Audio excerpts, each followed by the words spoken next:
Hey there, it's Trevor Crow, Trevor and Friends. As this is a beautiful Tuesday in Greenwich, and today we're going to do something a little different. I'm going to have a conversation with my executive producer, Lisa Hannich. Hey, Lisa. Hi, Trevor. Regarding some of the things that we really need to be thinking of right now in our democracy, I'm going to call this show Hair on Fire. Think about that. Okay, let's start with ICE. Lisa and I have been talking about this for quite a while. Just yesterday, or maybe it was the day before, ICE is going into Boston and Chicago.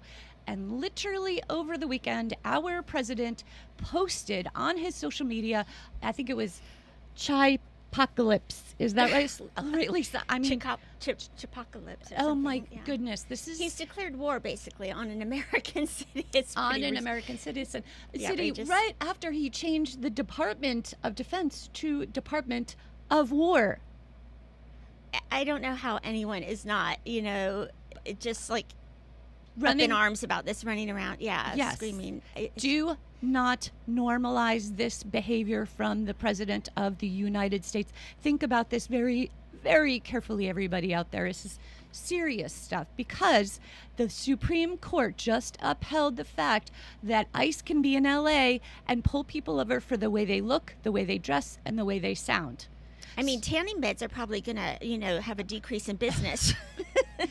Okay, Lisa, that was pretty good. Oh, my goodness. But this is terrible. This is not what we are as Americans. We should not be pulling people over based on racial profiling. No, it's outrageous. And, we've seen that in Connecticut, we have the Trust Act. If we're, worried about what's going to happen here, there is some push now to tighten that up.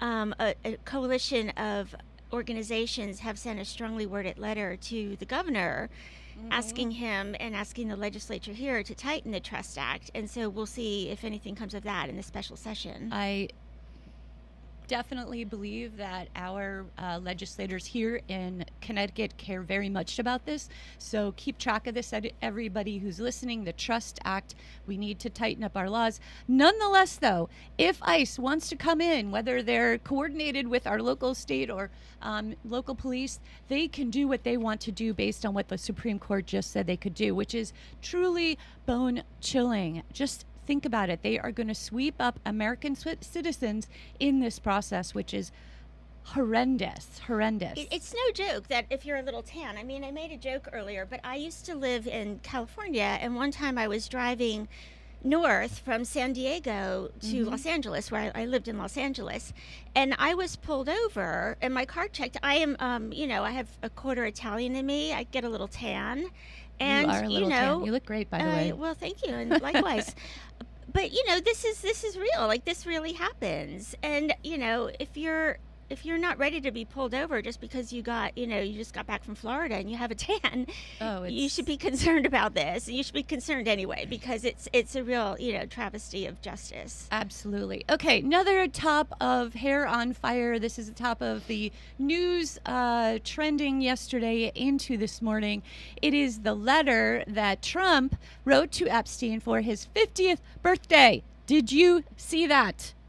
Yeah, I saw it briefly, and I looked away because it made me ill. It is really disgusting, and a depiction of really not a grown woman. It really is a tween-ish young lady. It's disgusting. It's disgusting. So anybody out there who thinks Trump is actually not involved with the Epstein case, please think carefully, because this man is truly deeply entwined in this horrendous pedophile sex trafficking of very, very young women. And if you didn't listen to some of the survivors of these men's predilections and horrendous crimes, there was actually a flyover while these women were trying to speak. Again, this is so disrespectful of some survivors who have lived with this hell and this trauma for all these years. So we need to listen to them. Now, another piece of news that made me quite happy. I'm sorry. One thing I really want to say about that, too, is I've seen some comments here and there that, this is not the most important issue because it doesn't affect all of us. It doesn't affect all genders. I that makes me livid, to be honest. The subjugation of women, it's pervasive, it's historical, it affects all genders. Our American imagination is not able to imagine women as leaders as primary agents, and it is why we have Trump as president, frankly. That's right. And we need to correct that. Women are not peripheral, we're not secondary, we're not footnotes. We are as capable, if not more so, and I'm speaking in generalizations, obviously, as anyone else, as being primary agents, as being leaders, and we need to not see, this is a women's issue, in my view. Absolutely. Also, women, parents, grandparents out there, please be aware of what's happening on the ground. I don't know if you're aware of this, but there's a huge social media push from the right. It's regarding birth control. So you understand, there's a bunch of natalists out there who tend to be nationalists, white supremacists perhaps, and they're really pushing women to give up their birth control because, quote unquote, a lot of these influencers are saying, oh, it makes your mind foggy and you don't feel so good. None of that is scientifically supported at all. And by the way, you know what happens when you go off your birth control, Lisa? I briefly remember. Remind me. You might make a baby if you happen to be having sex. And that is what will make your mind foggy. Exactly. And so if you really think about this government, if they really cared about women's health, and that means reproductive health as well, they are going to make sure that you get full, absolute support health-wise. Now, if you happen to be in Texas, you could bleed out next to the emergency room because your fetus still has a bit of a heartbeat. So your life, the mom's life, is not as important as the fetus's life at this point. Right? And do you know in South Carolina, there are legislators that are trying to introduce a bill to literally make birth control illegal. And make no mistake, this has nothing to do about their care for children. I mean, we see that in every other policy they have. It's about controlling women again. Exactly. So this is very scary. Now, the other thing that I want anybody out there listening to this is do not let any young women put their periods on those apps like Flow, etc. They are owned by conservatives. That information is being caught up by people who want to track and possibly, it may happen, and you sent me an article about this, arrest women who are actually traveling out of state to obtain an abortion. Right, yeah. I mean, the article I sent you was, that was specifically about using traffic cameras that scan license plates, and the sharing of that data with police to track people, and that's pretty scary. But yes, I agree with you on those apps. Yeah. So this is another piece of the big picture, so please keep track of what's happening out there. Another company just agreed to work with Palantir. Palantir scoops up as much data as possible. They probably have a lot of your Social Security data. By the way, Palantir is owned by Peter Thiel, who has backed J.D. Vance. The most recent thing they've done is they've made a deal with Aura. You know those Aura rings? Yep. Yeah. So now they can tell how well you're sleeping. Do you feel comfortable with the government? Well, not a government, as they have government connections, but a company knowing how well you sleep. Not at all. I don't use any of those things. I don't have Alexa. I don't have Ring. I don't have any of that stuff because it just, call me paranoid, but I don't like it.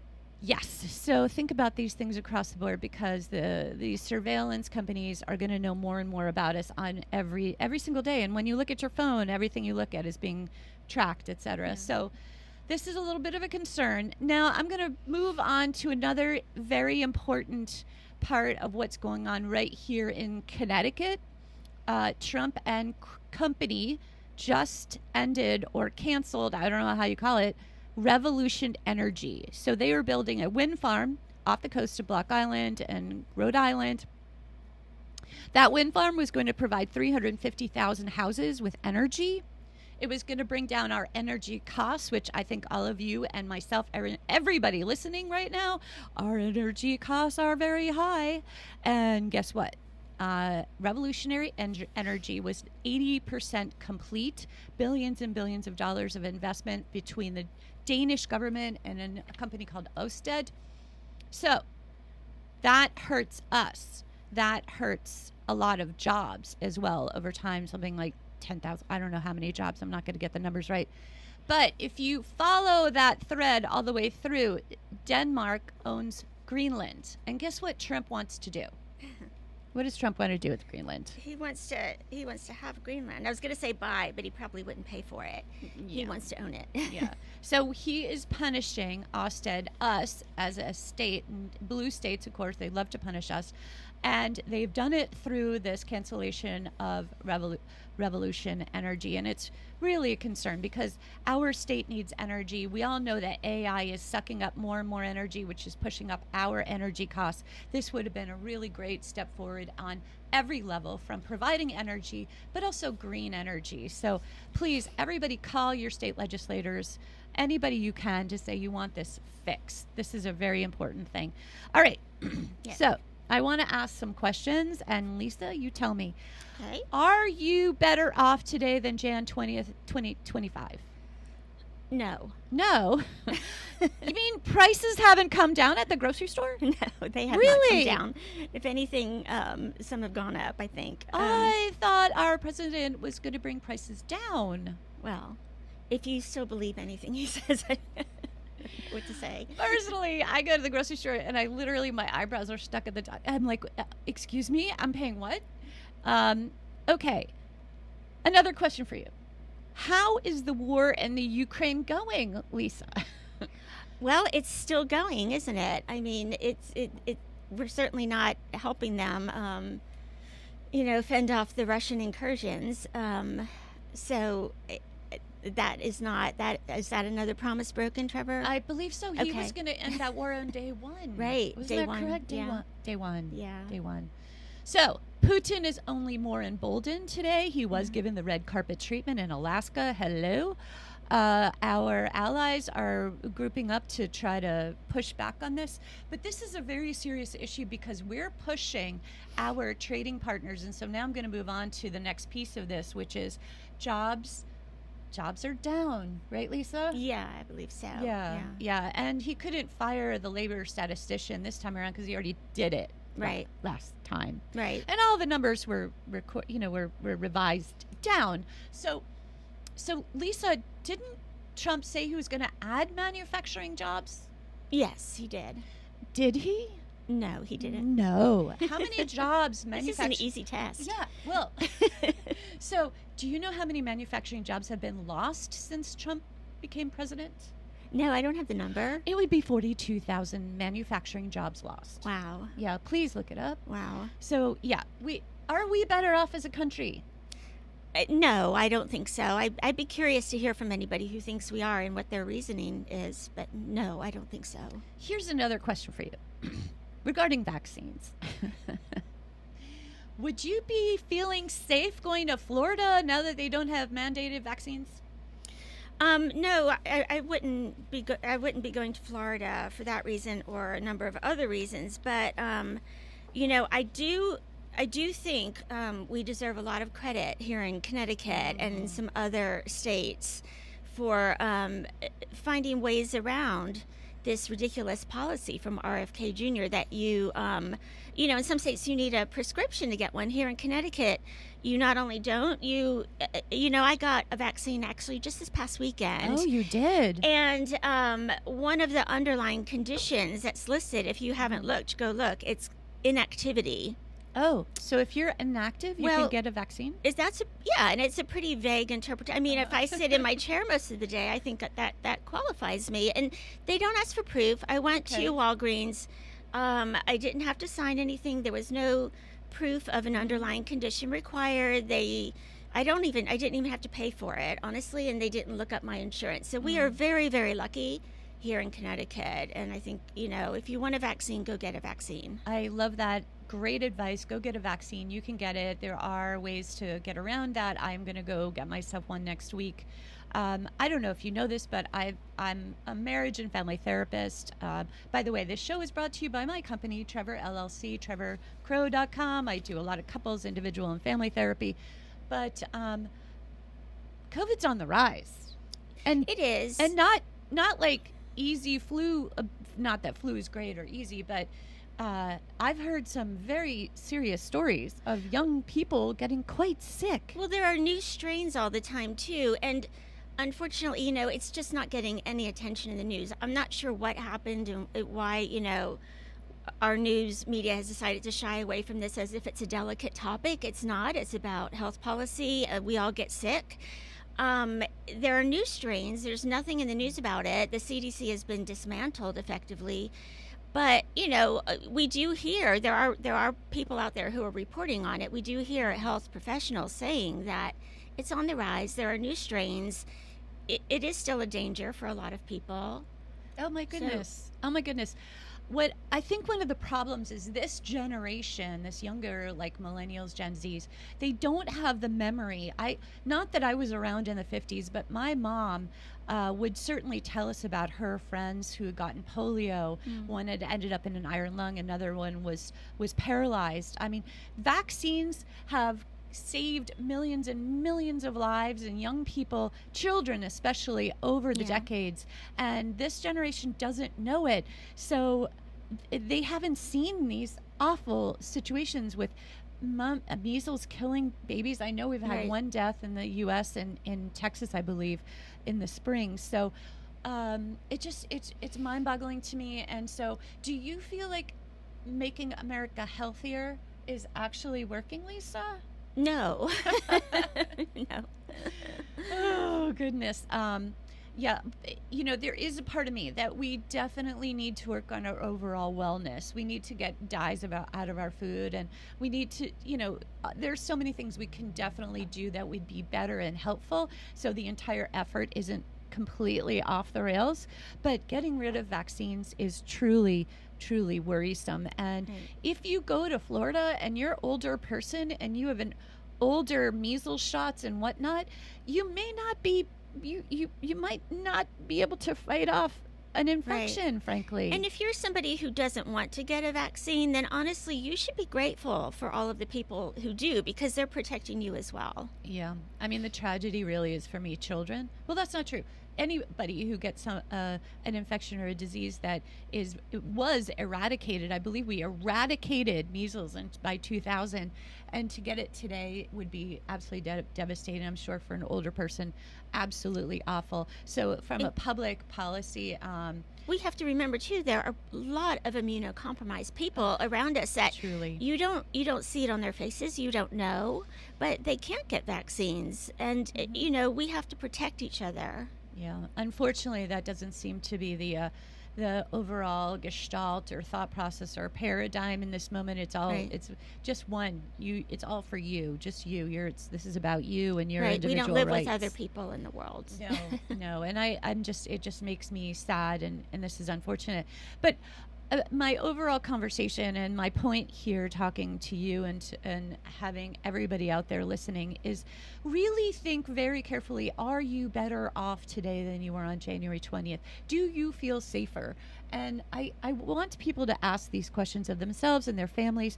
And really, I am very concerned that President Trump is creating his own personal army with ICE. Yeah, it's, coming back to where we started, with all of this ICE activity.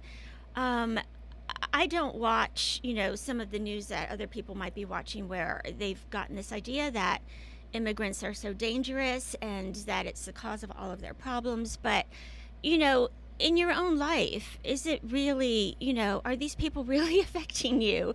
Are you really safer because ICE has been rounding up people? Are you really better off? I don't see how you can honestly, see that as the case. Well, unfortunately, many of these jobs that these immigrants have taken are jobs that really most Americans don't want to do. It's picking strawberries in fields in hot, sunny weather.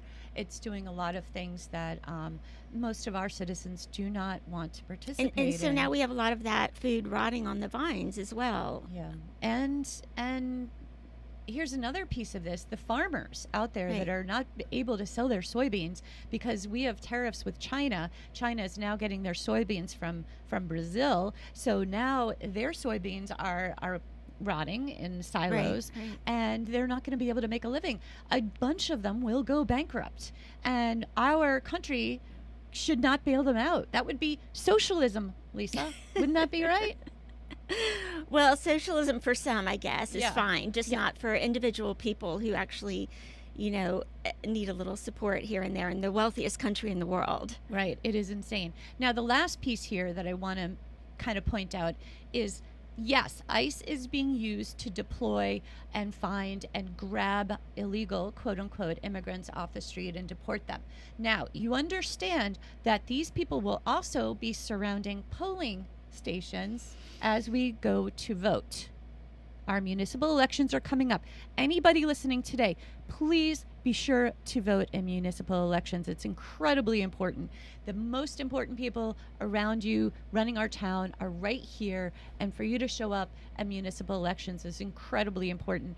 We don't do it enough. In fact, Democrats do not show up enough on these presidential years. So please, Democrats out there, anybody listening, show up and vote. In fact, we will have some Board of Estimate and Taxation candidates members on the show today.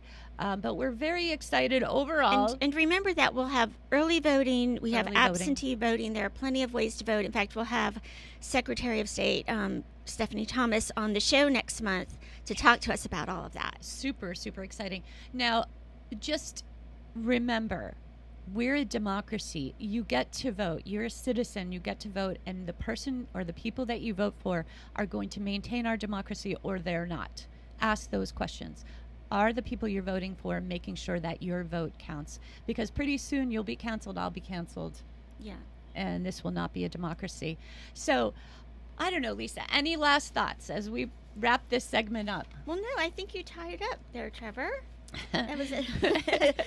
We had our rant, didn't we? Okay, we are going to be going to a station break. This is Trevor Crow. The show is Trevor and Friends. This is WGCH, and the show is brought to you by TrevorCrow.com.